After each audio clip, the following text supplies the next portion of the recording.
السلام علیکم اسٹوڈنٹ، آج ہماری فارماسیوٹکس کی کلاس ہے اور آج کا جو ہمارا ٹاپک ہے وہ ہے آئسوٹونک سولوشن، ہائپرٹونک سولوشن، ہائپوٹونک سولوشن اور آئسوٹونک سولوشن کی فارمیسی میں کیا اپلیکیشن ہے، کیا یوزز ہیں۔ سب سے پہلے اگر ہم آئسوٹونک کی ڈیفینیشن کی بات کریں، in medical sciences isotonic solution is a solution that is the same salt concentration as to the normal cell of the body and the blood. In general sense, two solutions are isotonic when they contain the same amount of solute or dissolved substance. آئسو کا مطلب ہوتا ہے same, جیسے for example آپ نے 2 glass لیے، ایک کے اندر بھی 1 چمچ چینی ڈالا، دوسرے کے اندر بھی 1 چمچ چینی ڈالا، یہ دونوں سولوشن کہلائیں گے آئسوٹونک، کیونکہ ان دونوں میں نمک کی یا چینی کی کنسنٹریشن سیم ہے۔ کنسنٹریشن کا مطلب مقدار۔ تو آئسوٹونک سولوشن وہ سولوشن ہوتے ہیں کہ اس میں وہ تمام چیزیں پائی جائیں جو ایک انسان کی بلڈ میں پائے جاتے ہیں، یعنی بلڈ میں جو نمکیات ہے، جو چیزیں وہ اس میں پائی جاتی ہیں۔ آئسوٹونک سولوشن کی یہاں پر ایک ایگزامپل ہے، جیسے ہم ایک رنگر سولوشن بناتے ہیں، اس میں کیا ہوتے ہیں، اس میں 5% ڈیکسٹروز ہوتے ہیں واٹر کے اندر، یا دوسری ایگزامپل اس کی رنگر سولوشن ہے، یہ جو آپ نے دیکھا ہوگا پیشنٹ کو ڈرپ لگاتے ہیں وہ رنگر سولوشن ہوتے ہیں، اور یا نارمل سیلائن سولوشن ہوتے ہیں جس میں 0.9% ویٹ پر والیوم سوڈیم کلورائڈ ہوتا ہے۔ پھر ہمارے پاس آتے ہیں ہائپرٹونک سولوشن۔ ہائپر کا مطلب زیادہ اور ہائپو کا مطلب کم، یعنی اس میں بھی آپ ایگزامپل لے لو کہ 2 گلاس آپ نے لیے، ایک گلاس کے اندر 1 چمچ چینی ڈالا اور ایک کے اندر 2 چمچ ڈالا، تو 2 چمچ والے گلاس کو ہم کہیں گے ہائپرٹونک سولوشن اور 1 چمچ والے کو ہم کہیں گے ہائپوٹونک سولوشن، یعنی جس میں سولوٹ کی کنسنٹریشن زیادہ ہو، سالٹ کی کنسنٹریشن زیادہ ہو اس کو کہتے ہیں ہائپرٹونک، اور جس میں کم ہو اس کو کہتے ہیں ہائپوٹونک۔ Hypertonic solution is one with a higher concentration of solute outside the cell than inside the cell.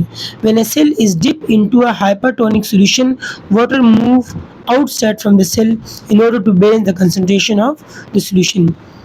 اس کی ایگزامپل یہ کہ اگر آپ کبھی بھی، جیسے اس کی ایگزامپل میں آپ انگور کا دانہ لے لو، انگور کے دانے کو اگر آپ پانی میں رکھ دیتے ہو تو سارا پانی کہاں چلا جاتے ہیں، انگور کے اندر چلا جاتے ہیں۔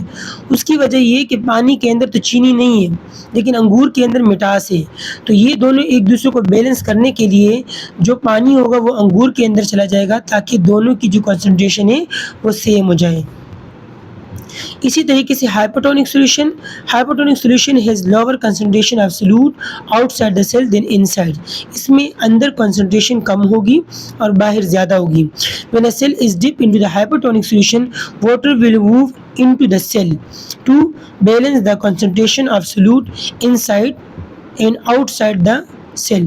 اسی طریقے سے اگر آپ کے پاس کوئی ایسی کنسنٹریشن ہے، کوئی ایسا سولوشن ہے جس کے اندر کنسنٹریشن کم ہے اور باہر زیادہ ہے، تو اندر سے پانی، باہر سے پانی اندر کی طرف چلا جائے گا تاکہ وہ دونوں بیلنس ہو جائیں اور دونوں کی کنسنٹریشن برابر ہو جائیں۔ پھر اگر ہم اس کی یوزز کی بات کریں کہ ہمارے پاس یہ جو آئسوٹونک سولوشن ہے یہ کہاں کہاں یوز ہوتے ہیں، سب سے پہلا پوائنٹ لکھیں کہ isotonic solution are used in physiological experiment in tissue culture. جو بھی فزیولوجیکل ایکسپیریمنٹ ہوتے ہیں فنکشن والے، باڈی کے فنکشن معلوم کرنے والے، اس میں ہم یوز کرتے ہیں، یا ٹیشو کلچر میں نئے ٹیشو بنانے کے لیے۔ اب ٹیشو کلچر سے مراد یہاں پر پودوں کا ٹیشو ہو گیا۔ Isotonic solution are use to balance the electrolytes. آپ کو پتہ ہے جب کسی کو ڈائریا ہوتے ہیں ہم اس کو ڈرپ لگاتے ہیں آئسوٹونک سولوشن کی تاکہ اس کی باڈی میں جو الیکٹرولائٹس ہے، جو سوڈیم ہے، کلورائڈ ہے، وہ بیلنس ہو جائے۔ Isotonic solution are use to maintain the physiological condition, body کی جو فزیولوجیکل کنڈیشن ہے، نارمل فنکشن ہے، اس کو مینٹین کرتے ہیں۔ For medical purpose isotonic solution normal saline is use to flush wound. اس کے علاوہ آپ آئسوٹونک سولوشن کی مدد سے زخم کو بھی دھوتے ہو، جیسے کسی کو چوٹ لگ جائے، ایکسیڈنٹ ہو جائے تو وہ جو سولوشن یوز کرتے ہیں دھونے کے لیے وہ آئسوٹونک سولوشن ہوتے ہیں۔ Normal saline is also used I V for patient who can not take fluid orally.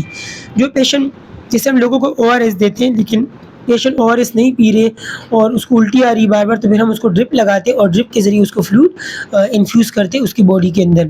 Saline is also used for nasal washes to relieve some of the symptom of the common cold. اور saline solution کی مدد سے آپ ناک بھی دھوتے ہو، ناک جو جن کو نزلہ زکام ہوتے ہیں ان کے ناک بھی اسے دلوا لیتے ہیں تاکہ جو جراثیم ہے اس میں سے ختم ہو جائے اور ان کو نجات مل جائے نزلہ زکام سے.